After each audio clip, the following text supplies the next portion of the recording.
Save the Children is an international organization. It helps children. On the 15th of December, the organization celebrates Christmas Jumper Day. People give £2 to help children. They put on silly Christmas jumpers and meet. They talk and have fun. People from Save the Children have another idea. Dogs can wear Christmas jumpers, too.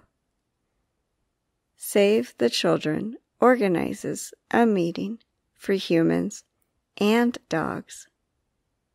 Hundreds of dogs meet in a park in London.